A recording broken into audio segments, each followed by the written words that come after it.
routes we're going to travel today is known to be one of the oldest railroad right-of-way left in the entire world. It was awarded to the newly formed Strasburg RR Company by an act of the Pennsylvania Legislature on June 9, 1832. This was in response to the canal systems that were being developed throughout the state, transporting the majority of the goods and cutting some of these towns off the transportation routes.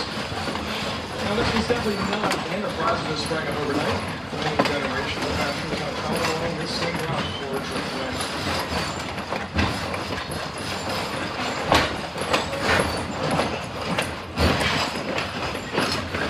As our train begins to exit Strasburg Yard, we also go to left-hand side. We're starting to see some rows of different little cabooses coming to view. These all belong to the Red Caboose Lodge and Motel. It's one of the very few places around that afford you the opportunity to spend a night multiple nights in a real railroad caboose. Further off in the distance, through the tops of the trees, you might see a top of a flagpole and yellow tower. That's the National Toy Train Collector's Museum. See a fantastic collection of power trains of all different sizes, shapes, and colors and types. This over their collection is featured in several operating layouts. Fairview Crossing will be next. Fairview.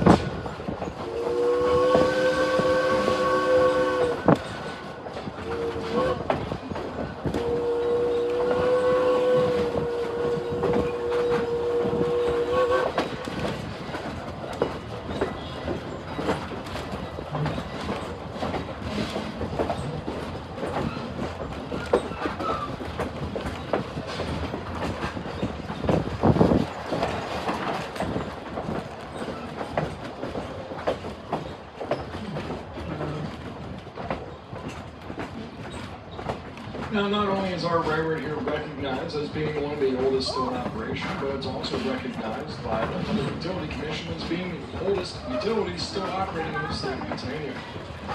Now, today our railroad is owned by a group of stockholders, but it was back in 1958 24 dedicated individuals came together with a single line of abandonment. Now, the initial pitch towards the preservation efforts said if we could come up with $400 to put towards the cause, it would award you a seat at the table of this new organization as a vice president. In the end, this group is organized in the most unusual corporate fashion at the time, with one president and 23 vice presidents. So coming together, they donated their spare time, some of their money, and much hard work, surely as a labor of love and just for the fun of railroading.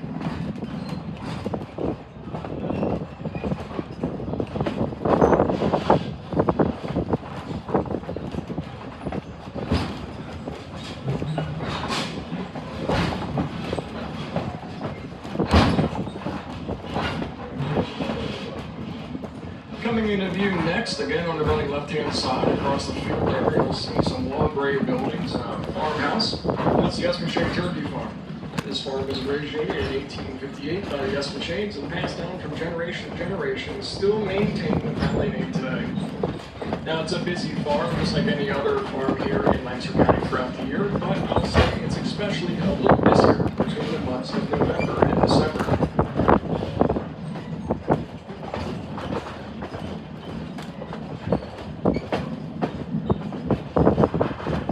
Now, in case you're wondering about the high-speed nature of our trip today, it is a simple matter.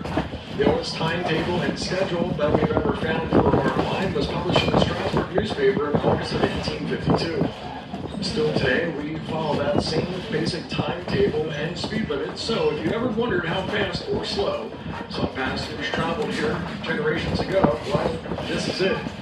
A speed study that we conducted a few years ago showed it to be somewhere in the neighborhood under 70 miles an hour. Espenshade Crossing will be next. Espenshade.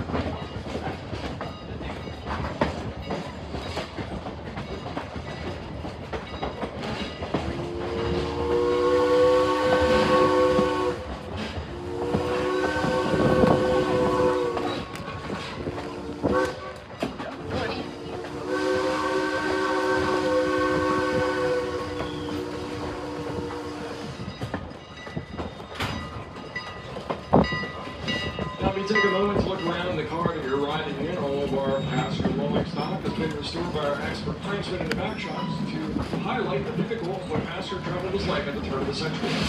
The majority of our rolling stock exemplifies the years between 1905 and 1915 and has been acquired from other major East Coast railroads of the time, including the Boston and Maine, the Philadelphia and Reading, Western Maryland, and Baltimore, Ohio lines. All the cars have been restored back to the most original condition, missing all the details. Those pot-belly stoves that you see in the corner of each car as well are most of them are original to the car themselves, or at least original to the car. And they're fully operational, working very well. Keep them forward operating cars for the season. If you look out the window, though, you'll see our other patch here, which is a nicer kind of car there. Down this area of blackness, so there's something there as well as the main road to our rivalry station today was originally a connoisseur wagon trailer which opened in 1710. This pathway led from the outskirts of the city of Philadelphia all the way up to the Indiana coast of Carlisle, just west of Harrisburg. Now, in a moment, when you're running right inside the train, you'll see a farmhouse with a stone porch of it and maroon shutters. That stone side of that farmhouse was built in a location here in 1774. It was originally the home of Cornelius Marie, who was a wagon maker and wheelwright. Settlers beginning their westward journey could actually stop here. Workers excavating their long rifles, post-up wagons, wagon parts, and almost any other provision they needed as they began their long journey west. Now today, that farmhouse is part of the Cherry Crest Adventure Farm complex, which is being performed on tracks. Cherry Crest Adventure Farm is home to the most known world's Mason Maine Sport Maze. And it also hosts over 15 acres of farm-style activities on both sides of the tracks, which proves to be a good time out for the entire family. Now, Cherry Crest is definitely not a unique operation. There are others like it here in Lancaster County, but it's one way that some landowners and farmers have chosen to adopt their land to help preserve it in ever-increasing development pressures. Cherry Hill will be next. Cherry Hill.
However, the decades, railroad crews here in Strasburg noticed that whenever they blew a whistle here for carpenters crossing, they were almost always guaranteed to be met on the ghostly eerie return to the valley off to the right.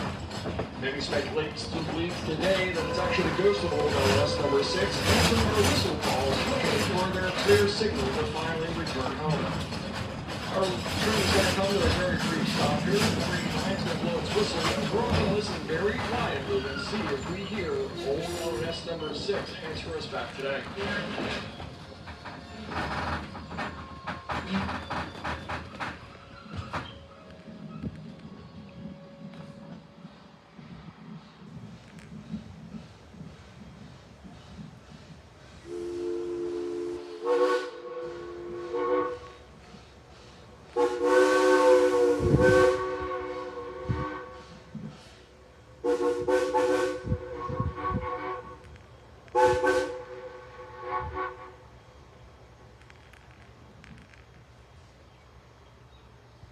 Now, folks, I think I might hear somebody say that's just the world's greatest echo, but I think, personally, that serves hard proof that old ghost is still out there waiting for us today. Carpenter's Crossing will be next. Carpenters.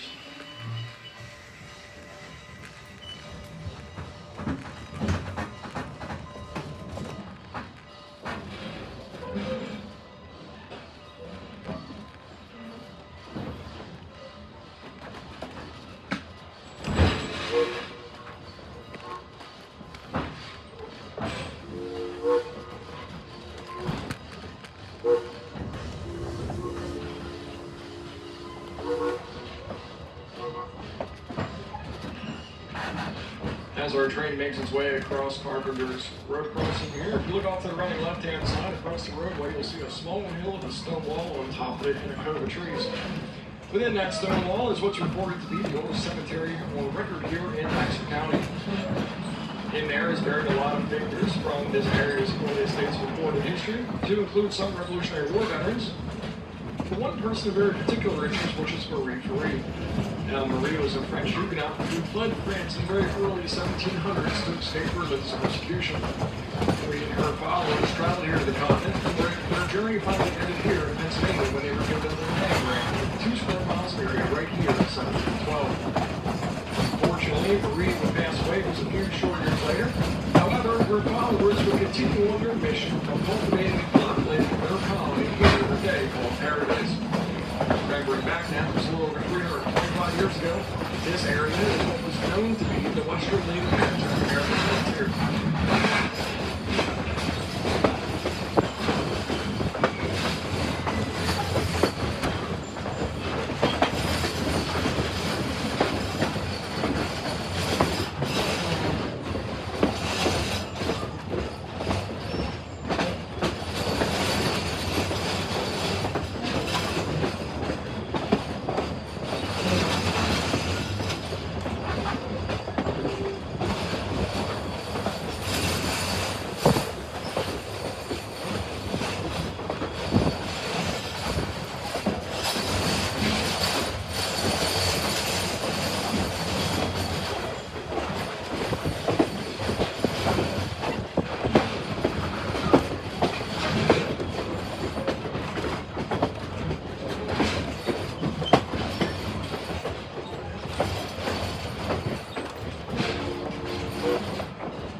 In a few moments, Landing Place Junction is going to be next where our main line of the Strasburg meets the main line of Amtrak. Shortly, our tracks are curveball, short to the left, as we come along southern towards the famed Pennsylvania Railroad's four-line main line of runway system running from New York to Chicago. Now, this area of Landing Place Junction has a lot of history behind it.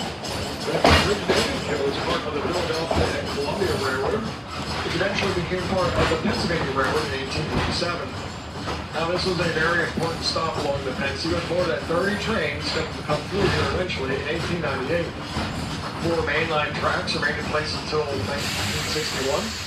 Now, just 2 of those tracks remain, which are part of the Amtrak's Keystone Commuter Corridor running between Harrisburg and Philadelphia. Now, in the most earliest days of railroading, when the steam locomotive was just becoming a popular thing, railroad carts were pulled by horses.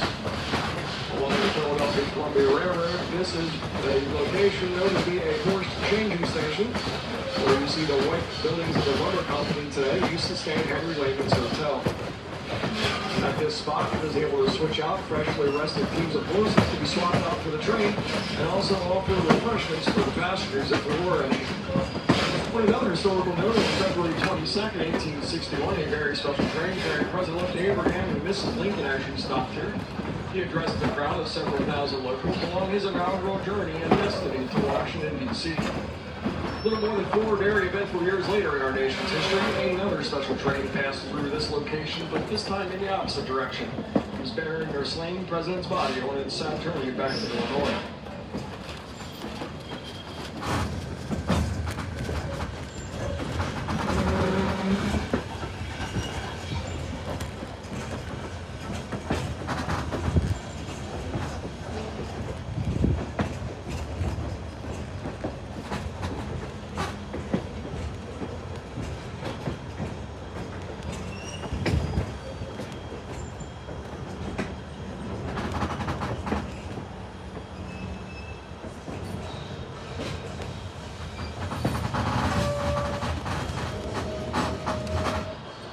Now arriving Paradise Change over Transfer, Parksburg, Paoli, Ardmore, Philadelphia, Trenton, Newark, and New York. That is if you can run fast enough to catch up to one of those Amtrak trains. Now this is the halfway point of our trip. The locomotive will be getting uncoupled from the end that it's currently on. It will do what we call a runaround move using the track immediately off to our right, then recouple at the opposite end for a return trip back to Strasburg. If you're seated in coach class and you wish to face the direction of travel for the return trip, you can simply step out of the aisleway, push or pull in the back of the seat, and it will actually flip over for you. Okay. This is known as a walkover style seat and was a very common seat type in these passenger cars at the time they were in operation. If you're out there in the open air class, you can simply step out the aisleway, lift up on the back of the seat, and it will just generally flip over for you. Now in a moment, number 89 is going to be coming right past your window again on the right-hand side of the train. So it's a picture-perfect and video-perfect opportunity. As the locomotive rolls by, you're going to see 2 crew members in the cab, which is going to be today, Matt and Tom. They're the locomotive engineer and fireman. As they roll by your window, be sure to give these 2 guys a loud cheery out of the way. Make all their hard work feel appreciated for getting us out here and hopefully back to Strasburg. Now, a little bit of information about the locomotive. Number 89 was built in 1910 by the Canadian Locomotive Works. She weighs in at 130 tons, and when built, she served all of Minnesota's career for the Grand Trunk Railroad. Number 89 weighs in at 130 tons, and behind it in the center carries with it 10 tons of coal and just under 7,000 gallons of water. On an average round trip here at the railroad, the locomotive can consume just around 1,000 gallons of water and a little over a half a ton of coal, all hand shoveled by the firemen.